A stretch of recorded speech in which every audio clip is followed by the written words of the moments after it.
La la la la la la la. Yeah. Woo!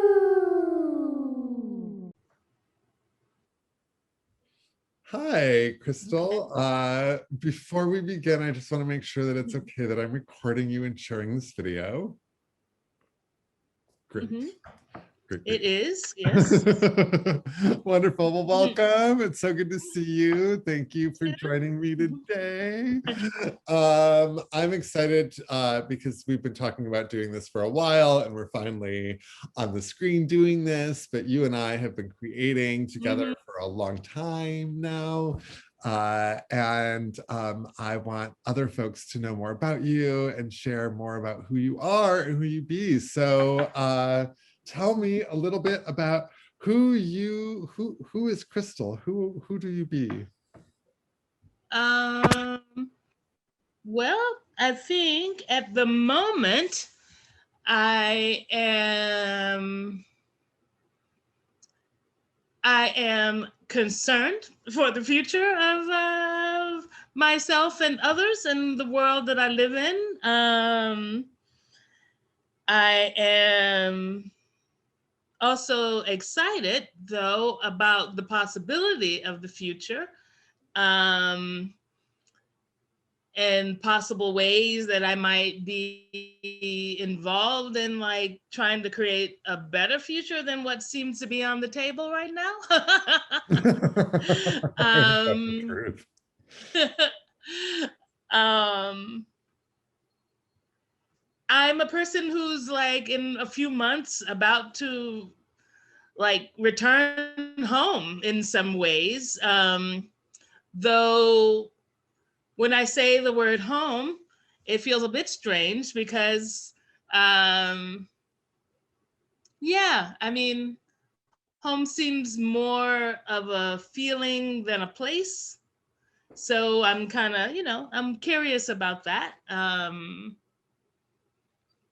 I mean, I'm an arts administrator, you know, uh, working for a trans and queer and BIPOC organization, and it's very exciting. I'm an artist myself, uh, trying to get back to a space where I can like actually create and make art. Um, yeah, in general, I consider myself as like a creative dreamer sort of person. Yeah.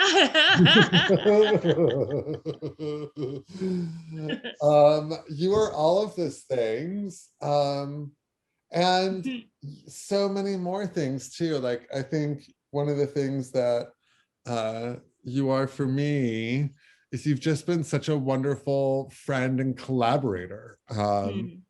You know how to share space and you know how to generate ideas collectively and build off those ideas. And you're just all around fabulous and you've been around for a while, which I think is also, you know, one of the things when I think about who do you be in relation to the city. I think Right. to be someone that's been here a while and making things and holding communal space for a lot of different people that might not be seen by others as someone that holds that space for other people. And I'm glad we get a little chance to talk about you in relation to that, who you are in relation to that, and not just Right. who you present or how you've sometimes faded into the background as arts administrator, which we all know happens when you're an arts administrator.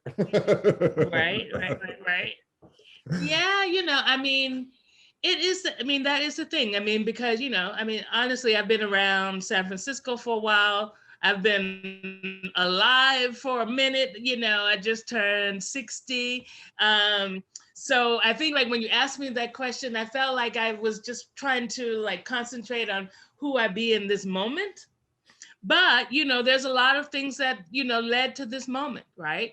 Yeah. And part of that has been, living in the Bay Area for so long. I mean, yeah, I mean, it's been like, I guess over 20 some years now that I've lived here. I took a break and moved to Berlin for like 9 years or so. But yeah, it's been almost, I feel like I've spent like probably now like half my life, at least more than half of my life here. And it's funny because, I don't consider myself a San Francisco native. I think, those words, they mean something. Um, but I do consider San Francisco to be my home. That's why I was kind of saying, about going back home that, those feelings complicate that, right? And and because also I feel like San Francisco has been my home in a way that like Virginia, where I come from, had never really felt, to tell you the truth, Yeah. right?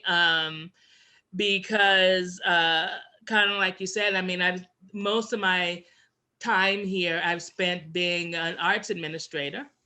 Um, but I've also, I've been an activist. I've been a social worker. I've been a cleaner. I've been a house cleaner, office cleaner.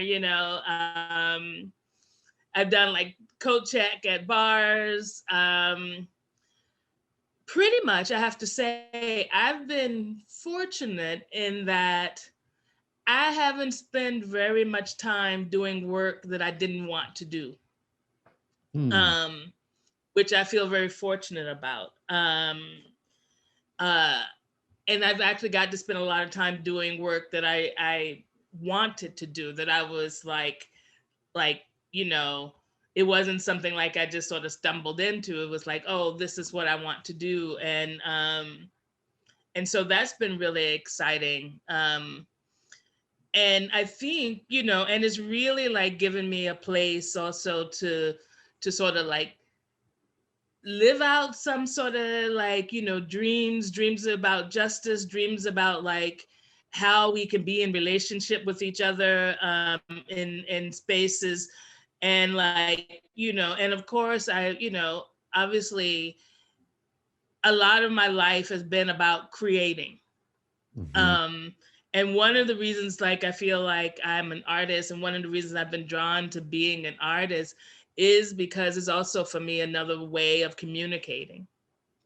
And so, all my life, I think, sort of like community, communication, creating space, has been like all like really big parts of my life, right? And very important to me.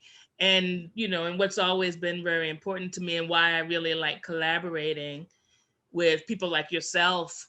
And and I have to say, like, in the early days, I had a good friend named Miriam Kronberg. We're still friends. And we did a lot of collaboration together. One of the first art spaces that I started with Miriam.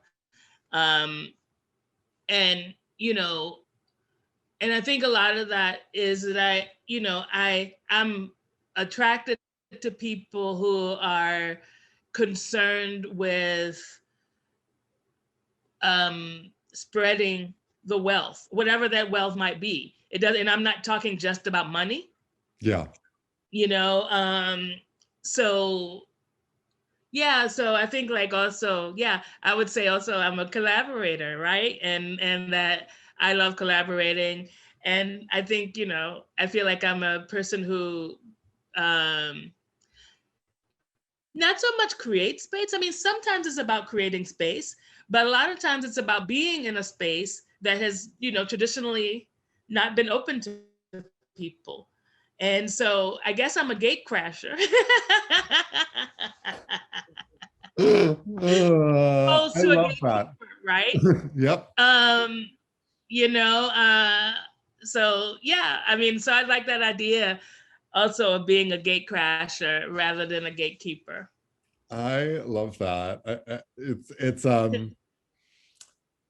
giving such a visual image, of just smashing it open and being like, let's do this together, which has just been my Mhm. experience with you. I think, which brings me to my next question, which is, what is our memories of meeting each other? Because, when I think about, Mhm.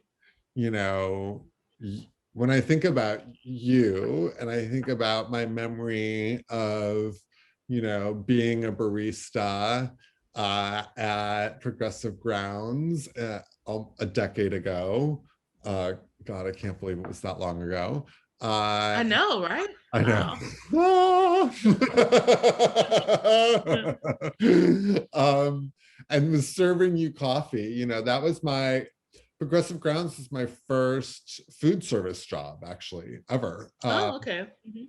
I mean, Mhm. I washed dishes for a retreat center when I was in like the Mhm. seventh grade or something like that. Mhm. But all of my work up until that point had been like administrative or childcare. Do you know what I'm saying? So, like Mhm. the idea of Mhm. food service and the idea of like customer service and the way that cafes or baristas, do customer service was completely like new to me at 35, 34, Uh, and I Wow, you're a just, natural.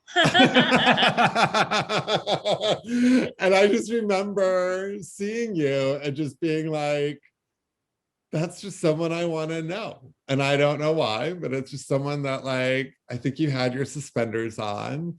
I think your hair was Mhm. shaved bald, if I remember correctly. Yeah. And I Mhm. was just like, I want to know more about you. And it took us a little while to get to know each other, but I do remember you walking in so vividly, actually, Mhm. and just being behind the counter and being like, I don't want to appear too giddy.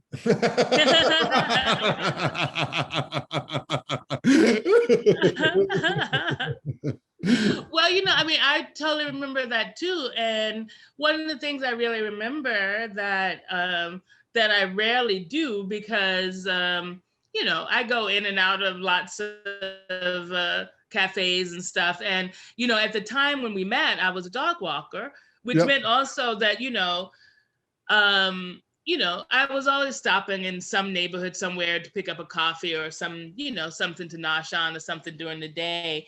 But I remember, like, actually that particular morning, I don't know, and I don't know if it was the very first time, but I do Yep. remember like actually going home and saying to my roommate, "Oh, I just met the nicest person in that cafe on the corner," Yay.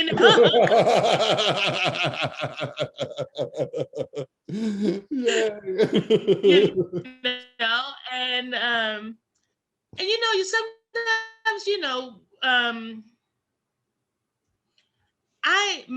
the way I kind of like try to move in the world, and especially around service stuff, because I've had some service jobs, but I feel like for me, even as a young person, I've always had an understanding and this sort of like solidarity with workers, Yeah. right?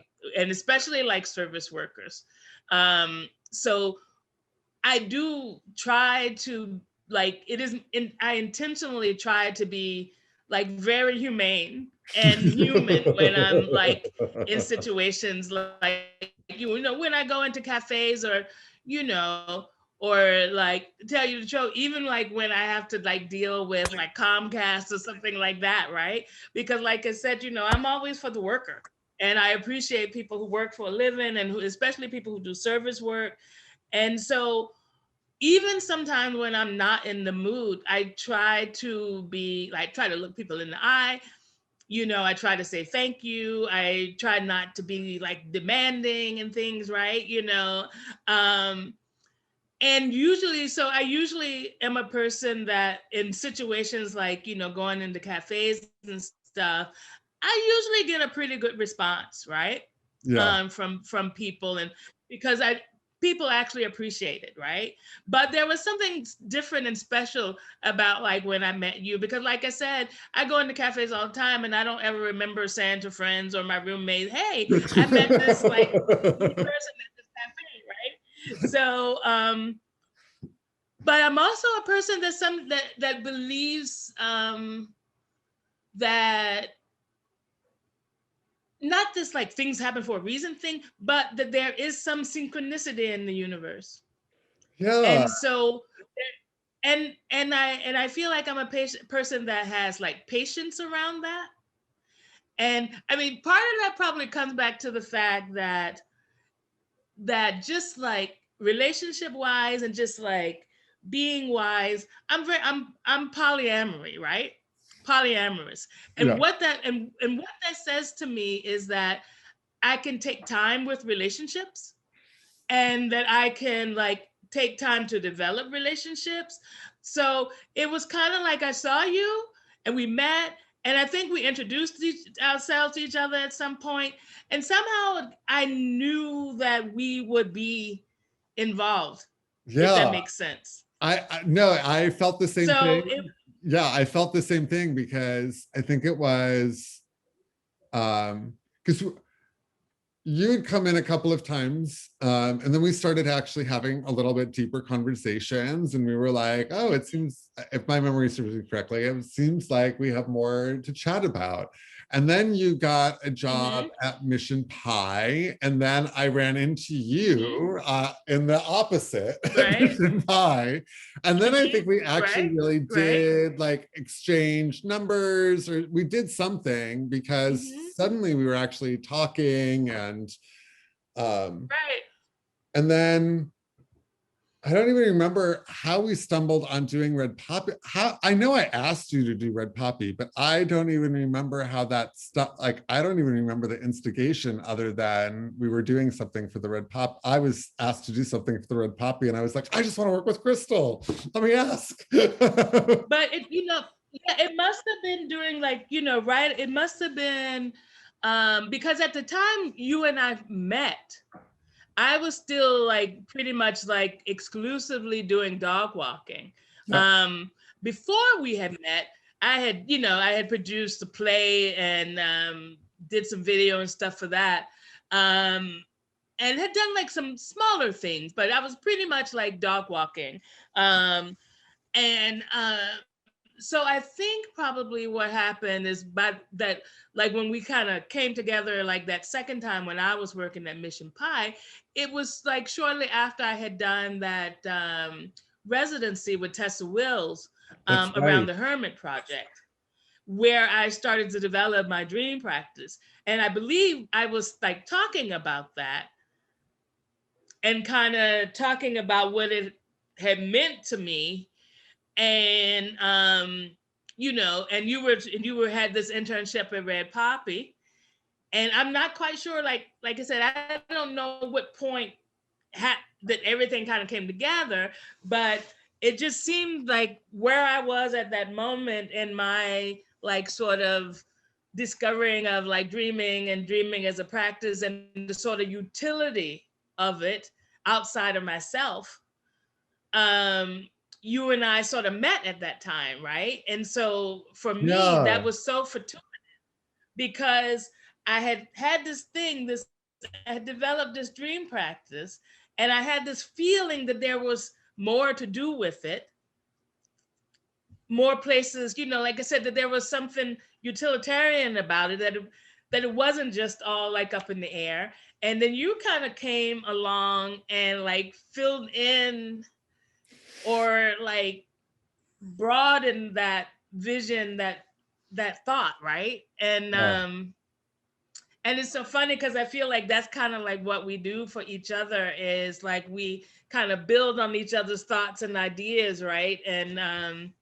Um It's very and yeah, it just made me fertile. so happy. And yeah, yeah, and it just I just remember being so happy because like I talked about my friend Miriam, and one of the things, I mean, I miss her as a person and all of that, but I miss collaborating with people because it's not so easy. I mean, I've tried a couple of times, and I'm like a type of person who have like, stuck my foot in here and and there, but like the sort of way we've been sort of like collaborating has been very special for me because like I said, I haven't had that so often in my life, and the times that I've had that has been like very special and very and very fertile. Um, Yeah, let's, dig into this a little bit more, because I know that that was one of the things that you and I, when we were talking about doing this thing, recording this conversation together, was one of the areas that we really wanted to kind of dig in and kind of reveal some of the underpinnings, like why is it that you and I work so well together? And where else in our practices previously have we kind of experienced that, or what have we learned from past collaborations that we've brought in even to our own working out of ideas? And negotiating, I think what you mentioned, is that there's of a mutuality to this. Do you know what I'm saying? There's a fertileness, there's a mutuality, there's a mutual benefit, whether that be financial or of some other generative process. So what's been some of those underpinnings for you? Well, I think, like, for instance, one of the reasons I really love working with you, and one and that and the thing that I see through other like collaborations that I feel like have been successful. And when I say successful, again, I'm not talking just about monetarily. Um, is that there is like this like just generosity, um, that lets me feel like I can put out ideas, that I can take up space, that I don't have to feel like I'm doing too much. Um, you know, and but also, like, what's also very great for me is because, I've grown up in a society too, and being Black and being a woman, um, I'm often also left feeling like I'm not doing enough. And but that's something that comes more like from inside. But I find though that when I'm working with people like yourself, or like I said, other like successful collaborations, um, you don't add to that anxiety. And I can say to myself, oh, okay, I see where this is coming from. And this particular collaboration is not adding to my anxiety around that, right? Because I feel like I think we both have um, a larger idea around value, around worth, around work, and what that looks like, right? So, that's been like really special to me. And like I said, the collaborations that I've have most enjoyed and I feel most like fulfilled by, I feel like there is that character where we can all or both be generous with one another and recognize each other's talents, and there is no demand that we be alike, or that we do, or that we work alike, or that, and I don't feel there's like this part again where I feel like it's like coming out of capitalism and the way we usually do business, where we're always constantly worrying that one person's doing more than the other, or one's not doing enough, and and so it feels like there's more space, just like I said, to be generous of heart, of soul, of time, and appreciative, right there. I feel appreciated when I'm working with you. Um, and I feel, like I said, in most of the other collaborative things that I've worked on, it's about also like feeling like I can bring my whole self. Um, so I'm not busy being careful. Um, but also having enough space to be caring, right? Because I don't have to be careful. So and so I it would be a lie to say I don't worry about money, because I got to live too, right? And I got to pay my rent, I got to pay my bills. But I enjoy being in a space where that's not like like first and foremost, where it's not like the driving force. Um where it's not like where how we judge ourselves or the success of what we're doing. Yeah. Um, that makes a difference. And to me, like I said, that's not about like again, that's not about not wanting or caring about money. I'm not that, you know, I don't have it like that, you know. I mean, I have to care about money because I have to live. But money doesn't have to rule everything we do or the way we think. And I love not having to be under that pressure constantly, um to generate money rather than to generate ideas and projects and community and all the things, you know, that I feel like, you know, I get out of being in collaboration. um you know, I can center other things besides like how am I going to make a living or how I'm going to make money out of this or whatnot.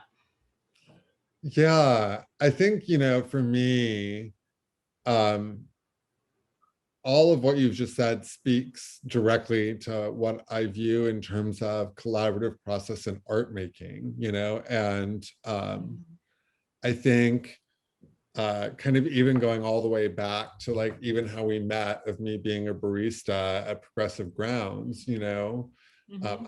I was there because I was so burnt out of nonprofit work at 34. You know what I'm saying? Mm-hmm. Mm-hmm. That I could no longer do the work. Do you know what I'm saying? Like Right. I Mm-hmm. saw a career pathway ahead of me, that would have been, if I had done certain things, I could have been a very successful trainer in after school and youth Mm-hmm. development Mm-hmm. nationally. I know without a doubt. I could have had a Mm-hmm. speaking tours. I was already on a path to go do that stuff. I was training statewide. I was doing worker-centered organizing in the city. People were getting to know my name. My name was appearing on like city policy. Do you know what I'm saying? Like just everything was like Mm-hmm. coming up in what is considered success. And I Right. saw the hollowness of that Mm-hmm. success. Do you know what I'm saying? Like I saw everything Mm-hmm. about it. And I was like, wait, like I can only do this if I put my name on things. Right. Everything that's been leading me up into this point, the reason I've been successful is because everything I've done has been collaborative, and everyone wants me to remove my collaborators in order to move to this Right. next level of success. And all of my Mm-hmm. collaborators were folks of color. And I was like, Mm-hmm. I was being asked by people of color to just be like, well, why don't you just take their intellectual property? And I'm like, I can't. Like, Yeah. ethically, I just can't do Right. that. Like, I don't know what you mean when Mm-hmm. you say steal their curriculum and do the things yourself. Right. Like, that's what I was being told to do in order to market my shit in a particular way to be able to advance in after school. Mm-hmm. And I just couldn't do it. And I was Right. like, fuck this. And I had a nervous breakdown, like a total mental health nervous breakdown where I didn't know what I was doing with my life. And, I had to fire myself 3 times in 5 years because of funding cycles, in addition to having to be told to steal all of this. Like, it was just like trauma after Mm. trauma after trauma of like, Yeah. and the city telling me to do it. Like one of my last contracts was with the city of San Francisco, who was literally telling me to Mm-hmm. corrupt the program. And Mm. so I stopped, started doing my own thing. But like you, I couldn't make money doing my own thing. So I ended up working in a coffee shop at 34, Mm-hmm. going like, what the fuck Mm-hmm. is wrong with me on one level? And on another level, Mm-hmm. realizing, I think for the first time, really, that I can make money with my hands. I don't need to make money with my head. Mm-hmm. Uh, Mm-hmm. I don't need to put my time and energy into compromising core values around what I now call art, but when I was younger called the work. Do you know what I'm saying? I just Right. do the same thing to me. I don't like, I just call it art. It's a better term for me. Um, but if I need to like pay my rent, I can clean something. I can, Mm-hmm. you know, I can wash dishes. I can be a dishwasher. Mm-hmm. I can find Right. other means by which to pay the things that I need to get done. I mean, I'm fortunate in that I'm married and I live in a rent controlled unit, so I can do those things. But, you know, I can still, because of that, I have the opportunity to make decisions differently. Mm-hmm. So similar to you, I don't have to take the work, you know what I'm saying, just because it's there. Because at Mm-hmm. least in San Francisco, someone always needs a menial task done, and I'm not above menial Right. labor. Do you know what I mean? Like, I don't give a fuck. Right. Yeah. Yeah. Yeah. I'm like, whatever. Yeah. I mean, no, yeah. I mean, well, I mean, because also, you know, for me, it's funny. I was just talking to one of my roommates. You know, I live in an intergenerational cooperative, and you know, I was just talking to one of my roommates about like this sort of thing that people our age should have houses, have bought a house, and this sort of push always like, you know, and we were both commenting, for instance, that like back home where I come from in Virginia, um, you know, I don't know anybody like in my family or even like the friends that I have there. None of those people that I know like live with other adults that are not their family member, right? Mm, mhm. And like Glenn, who comes from some maybe Minnesota, I'm not sure. I don't know, somewhere like around there, you know. And he was saying, you know, it was the same thing for him. And he's like, you know, also like in his 60s that he doesn't know anybody either, you know. And I had a moment when I moved into this co-op. Even though, like for me, I didn't just trip upon this. I wanted to be a part of a co-op. I wanted to be a part of, you know, of like creating this thing. But I had like a moment where I was also kind of shook because I was kind of like, oh, you know, am I going backwards in my life? You know, I'm at this age. Should I be like thinking about buying a house? But here I am, you know, moving into this co-op. And I had to stop and think. And you know, and after a while, then, you know, talking to a couple of people, I realized again that that was my, you know, white supremacist capitalist training, where we're fooled into thinking that having a house somehow denotes being grown up or like a real person, right? Or success, um, regardless if you're like house poor or not, right? And I was buying into that, right? I realized I was sort of like buying into that.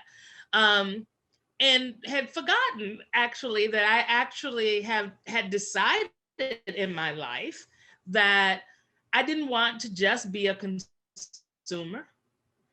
I've decided in my life, I've lived alone, but I've decided in my life I actually like living with other people. I like sharing that space. I like, you know, making that community. Um, and I'm saying all this because, yeah, I mean, I also like being in community and in collaboration with people who are not just like blindly following the edicts of what success should look like or who we should be at this age or any age, or like what being successful looks like. Yeah. Um, and so I'm also like drawn to other people who are not constantly struggling and striving for things that aren't very important to me, you know?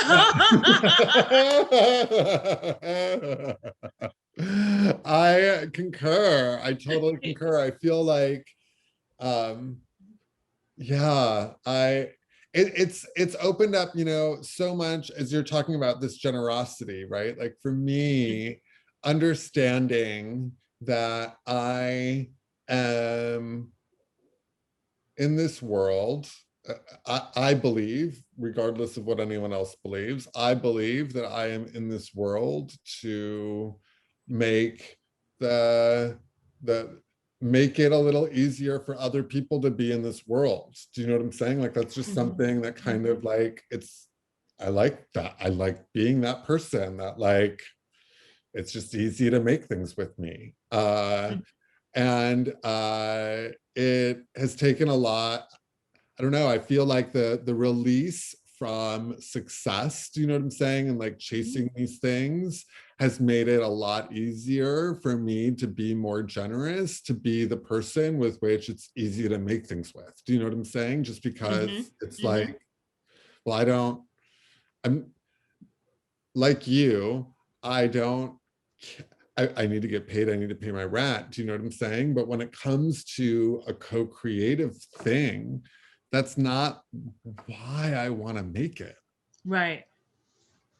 Right. You know, Mm-hmm. I want to make it because I want to make it. And if that's the case, then even if it takes me 10 months to make something that, you know, or 5 years, do you know what I'm saying? Like it was between the time that we talked and then the time that we did our dreaming workshops, the dreaming session with or at Red Poppy, it was years before that happened. Do you know what I'm saying? So like even just Yeah. thinking about the ways in which, I don't know, I don't feel I don't feel rushed, if that makes sense. Yes. I think that Yeah. That's what helps I was with the kind of saying at the generosity. beginning. Yeah, Yeah. That's what I was kind of saying at the beginning that, you know, I feel like, yeah, I don't feel rushed. And I feel that, yeah, it's almost, well, partly I feel a certain sort of inevitability, but I don't feel like, oh, rush, because I know it, right? So it yep, feels like, yeah, so like, you know, somehow or another I knew that we would do something together. So yep. I wasn't rushed or pressed or, you know, or like, or anything like that. And the truth is that that is also kind of like how some of my best collaborations have come about. Is I it's not about going out and chasing something down necessarily, but it's more about being open, um and willing to share my thoughts, my dreams. And because I think that's also part of like you and I, right? When we were talking like way back when we first met, when you were working in the cafe, part of our like coming together was like just sharing what we were thinking, Yep, what, you know, what we were feeling, what was appealing to us, right? What we liked, what, you know, what brought us joy, right? yep, um and like, you know, and and to me that's like how so many of my best collaborations have come about, is like also being willing to just share, yeah. you know. I so I want to dig in a little bit here because I feel Mhm. like, you know, these are all wonderful things. I also Yeah. know that on a personal level for myself, there's a lot of stuff that I have to do in order to have that kind of ease. Do you know what I'm saying? And to be able to show up, there's a lot of Mhm, practices that mhm, I have to test out. There's a lot of sometimes there's mhm, actually when we're collaborating, there's real like actual administrative things that sometimes have to be done. Do you know what I'm saying? If we're thinking about like mhm, doing a mhm, workshop together and charging for tickets. Do you know what I'm saying? mhm. Like just kind of thinking about Right. Mhm, the nitty gritty, but you know, the detailing between us or maybe between you and another collaborator. But I'm also mhm. interested in like, what's the internal work that sometimes has to be done in order to be able to show up to collaborate? Do you know what I'm saying? Like, Right. um, Mhm. Yeah, I'm curious about But that, both of those I, things. I think I think for me, one of the things that I've learned and am still learning is to not be ashamed of my limitations and to be able to kind of talk about those things, which then frees me up to kind of do what I'm good at or best at or what comes a little easier. Um, because again, like I said, there are like internal things around my own growing up and just being in the world that sometimes leaves me feeling a bit less than, and wondering about my own value to any project or in the world. But I feel like I've also grown like to not be ashamed of those wonderings, and that I can actually talk about it, which I think helps me from not having to act out around it. Um, so that's like one thing. Um, and I think also for myself, yeah, I mean, part of being able to bring my whole self to this particular collaboration, but any other is like, yeah, kind of being honest about myself, about like kind of what I'm good at and what I'm not. Mhm. Um, and it's not like a settling, because I'm also interested in learning to be better at some things and challenging some things, right? I mean, like for instance, here in the co-op that I am a part of, I intentionally took on a role in bookkeeping because I realized that I have spent a lifetime kind of telling myself I'm not good with money or numbers or that kind of thing, even though I've done all of that in the past. And Yeah, I realized that I was still carrying that story, right? So I wanted to challenge that. And I know even like sometimes like with working with you, you generally take on a lot of the administrative work. Um, and I try to like see what I can do and what I feel good with, and also what is maybe sometimes a little challenging for me. But I feel in the long run, um, one of the things I like about collaborating with people also is that people, I hope that like when people are collaborating with me, for instance, that they don't come feeling like they have to do everything or know everything or be like highly competent to everything. Because they know that for one, I'm not a fan of perfection, and yeah, two, I'm someone who will jump in if and try to do what needs to be done to make things happen, right? yeah, I can be called on. And I think that is like, that's something I like about myself. And I hope that's something that like I bring to the collaboration. yeah. I think for me, some of the things that I found, I need I'm really good at the like nebulous space and then helping to articulate the nebulous space. Do you know what I'm saying? And Mm-hmm. it's made it, Mm-hmm. I've noticed that one of my main practices, because as a white male perceived queer who does this work, I have to constantly check in with, I'm hyper aware of whiteness creeping into things. And Mm-hmm. so, just wanting to constantly be careful enough, try to, I will be honest, I use John as a sounding board a lot so that Mm-hmm. a particular comment or criticism that might actually be there, do you know what I'm saying, in my work, he will normally find and be able to point out and has said it to me before a collaborator has said it to me, which means Mm-hmm. that I'm actually receiving it. I'm not reacting to it. Do you know what I'm saying? Right. So Like, Yeah. even in my own home, I share a lot of stuff with John, and I'm like, have I done this well enough? Have I like actually thought of all of the different angles in relation to certain things? And he's been really good Mm-hmm. at like being a sounding board in relation to some of that stuff, Mm-hmm. so that I'm not in a defense, so that I don't end up defensive. Do you know what I'm saying? Because Right. I have Uh-huh. noticed, as someone that also needs details, because I can, while I don't mind the nebulous space, I need to see details. It doesn't mean that Mm-hmm. those details aren't malleable or cannot change. Does that make sense? Right. Like, but I just need Makes to, perfect I sense. need to see them. I just like, if I don't see them, Mm-hmm. I can't, it's harder for me to change things if I can't actually, Mm-hmm. it's almost a vision, even though it might be in words, it's almost a visual tool for me more than even a literary tool for me. Right. Uh, Uh-huh. right?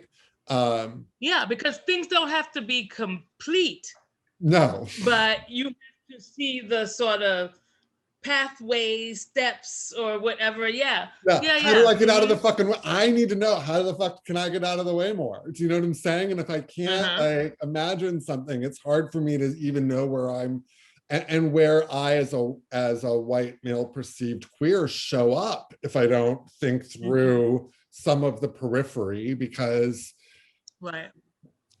whiteness is defined, and I tend to think whiteness is defined by the periphery. It's not defined by the center, in all honesty.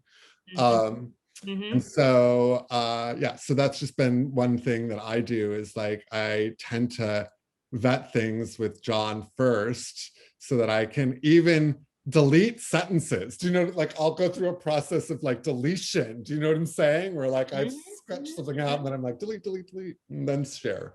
Um, Right. yeah, I think that that's been, and then also like, as you mentioned, just because of that, really truly being open to feedback and criticism. Like, I also feel like Mm-hmm. I cannot shy away from, again, as like a white male perceived queer, I cannot walk away from criticism or critique of the work, if I'm Mm-hmm. collaborating with someone. If I'm Right. not necessarily collaborating with someone, uh, I have to assess where that falls. But if I Mm-hmm. am in a co-creative practice with someone and a criticism comes up, I need to face that, and I need Mm-hmm. to figure that out, Huh.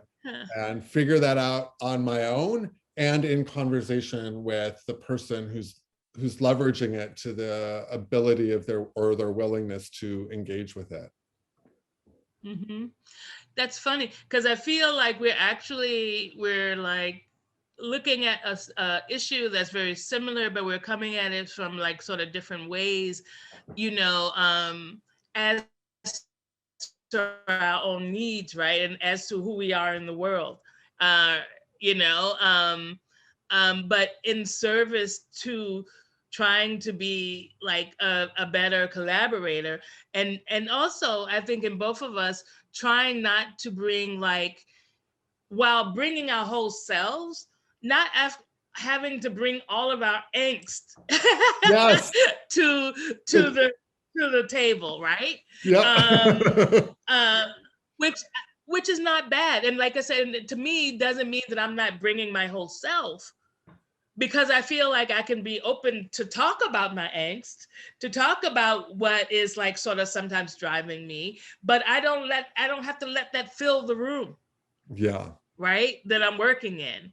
And because like you, I have other people I can talk to. I have my own practices around noticing things about myself and when things are coming up for me. Um, and yeah, and it kind of seems like I said, it feels a little bit like we're looking at us the same thing, which is like what I find and have found in my life, like the thing that often messes up relationships, um, all kinds, is defensiveness and a lack of self-awareness, and also not having another place to bring some of your baggage, right? Yep.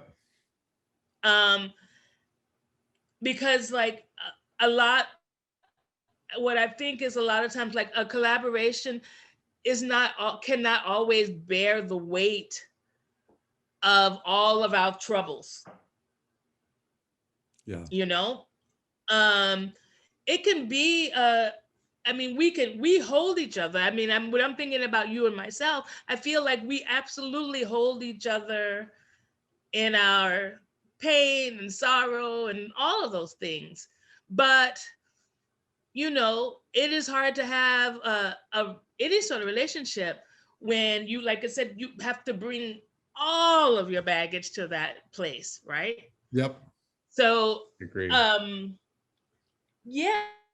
So, I mean, yeah, to me, that's like a very concrete and tangible thing about collaboration is I want to be able to bring my whole self, but I also want a place outside of that collaboration where I can interrogate some of my own stuff without it like spreading it all over everything and everybody. Amen to that. Oh my goodness. Amen to that. Um one of the things that you mentioned, I think that has been really I cherish about our friendship, that extends even beyond just us as like collaborators and co-creators together, um, is this ability to um, in some ways, I feel like it's not just be fully who we are, but be who we are presently. What I mean by that is, even thinking about the opening to this conversation, and asking about who you be, and the immediacy of that question, to you in the moment of the here and now, and the presence of who you be in this moment. And I think we both Mhm. do that. I feel very comfortable being that around you, meaning, if in a present moment things are overwhelmingly angering, I don't have to figure out how to tame the overwhelming anger that I might be experiencing, because in some Mhm. ways we at least have also a similar political understanding, and that political understanding sees the world through a particular lens that allows us to understand that we should be, not that we should be enraged all of the time, but there is enough to be enraged all of the time at every moment of every Right. day. Mhm. So it's not about containment, it is about allowing the presence of that emotion to be there. And then still, 5 minutes later, finding laughter and joy and everything, not because we've contained something, but because we've just Right. been able to be present with one another in this particular shitty moment for that particular time and duration Mhm. that it was shitty, Yeah. I don't know. That's something Mhm. I'm hearing, and I'm reflecting back and hearing from you, and something I really value about you. Yeah, I mean that I mean I feel like that's really important, um because you know part of collaboration too is like trying to form like some connections, right?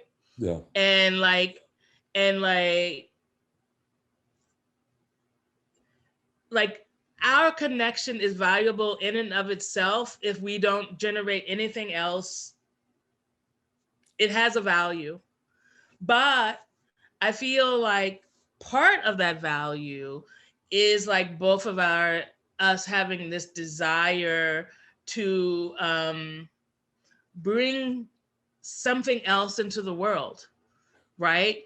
Um, to gift ourselves and like the people around us with like this with ideas and visions, right? And it's not like, again, like I said, I don't see myself as somebody who like has any answer, but I see myself as a person who has ideas.